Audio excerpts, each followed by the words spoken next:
thinking about it now, it's as if I'm dreaming now, and then I was awake.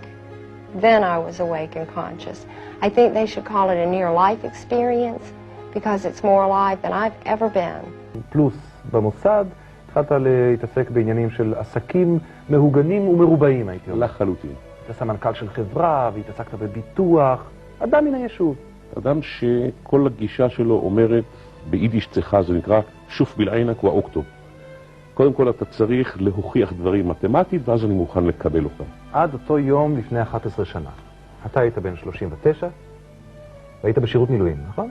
הייתי אז בשירות מילואים, בעת פטרול, ופשוט באמצע הפטרול צנחתי. מה אתה זוכר מהדקות שמגיעות אחרי הצניחה הזאת? התחלתי לראות מה שמתרחש מסביבי, אבל כאילו אני צף מעל.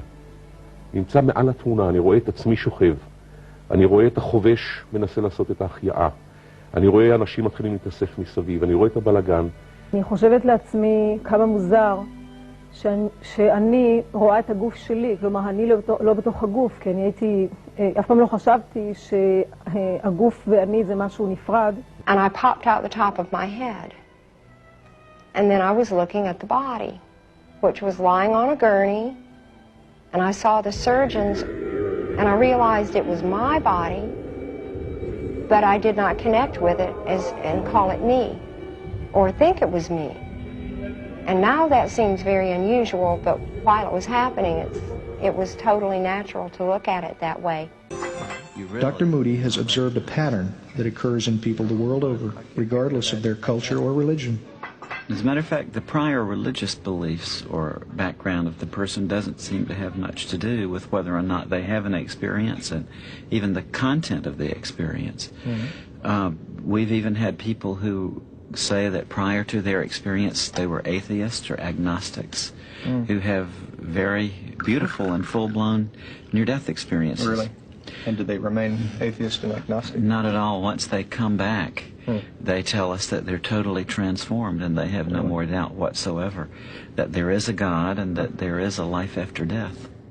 What happened is I felt like I'd been hit by a train. But what had happened was I was talking on the phone, holding the telephone like this. The lightning came down the phone line, entered my neck. It went through my spine, threw me up in the air. As it threw me in the air, it knocked me out of my shoes and welded the nails in the heels of my shoes to the nails in the floor, which is how I was grounded and I didn't explode. I had not responded to treatment. I was getting worse, and the doctor had come to see, and at this point, he says, I've lost her. She's gone. And I thought, well, who's he talking about? But just before this, I have been in terrible pain. I was just hurting so bad, I wanted to get away from it. I was a dissident in Soviet Union, and I had an invitation from United States. In 1975, I received this invitation.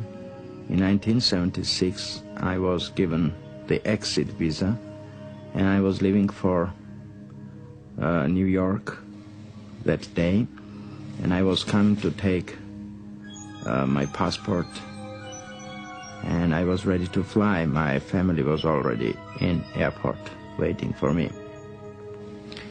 That time, on sidewalk, I was moved over or run over by car. It was fabricated by KGB. They wanted to kill me and not to let me go. And I was taken to hospital. Doctors did anything they could to help me, but I was declared dead. Pretty much all over the world we found this common pattern. They tell us that at this point where their doctor says they are dead, that they may actually hear the physician say, oh my, he's dead, or we've lost her, or something like that. And they say that from their perspective, actually, they still feel very much alive. Indeed, their consciousness is heightened. Wow.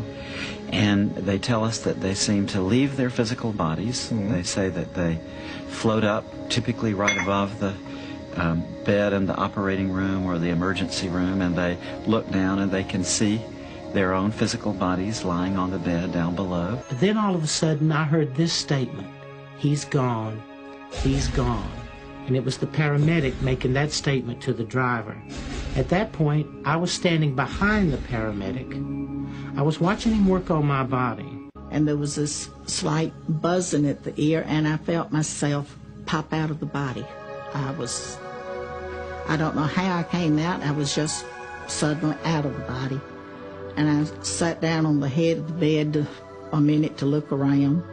Then I felt myself float up to the ceiling, and I was looking down, and he said, "She's gone." And I couldn't believe it, and I thought, well, who's gone? And I was trying to look down to see.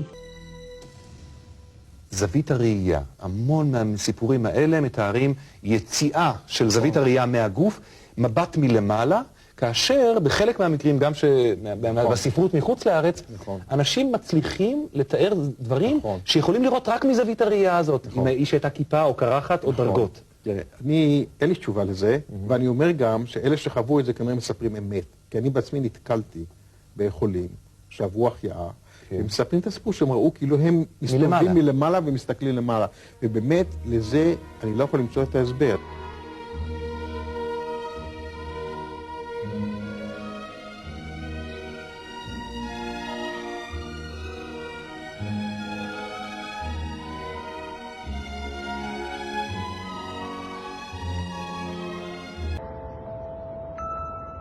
Whilst near-death experiences change lives, they've also given some individuals extraordinary experiences that they would never have dreamt of.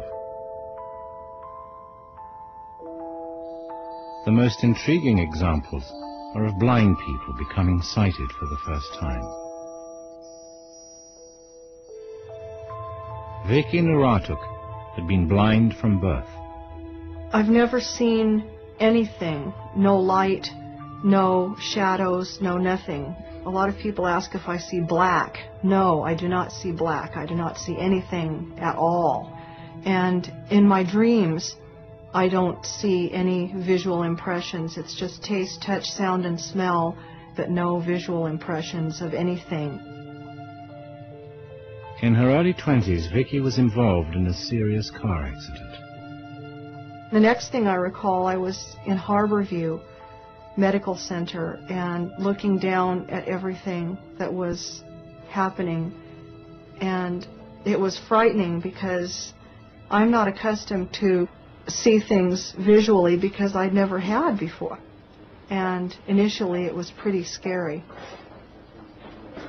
And then I finally recognized my wedding ring and my hair, and I thought, is this my body down there?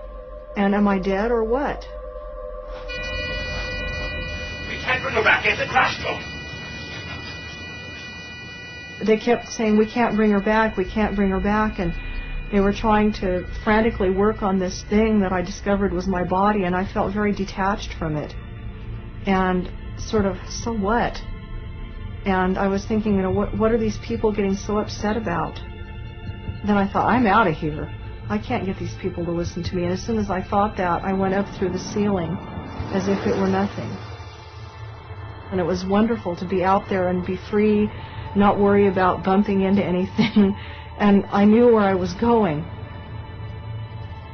And I heard the sound of wind chimes. It was the most incredible sound that I could describe. It was from the very lowest to the very highest tones.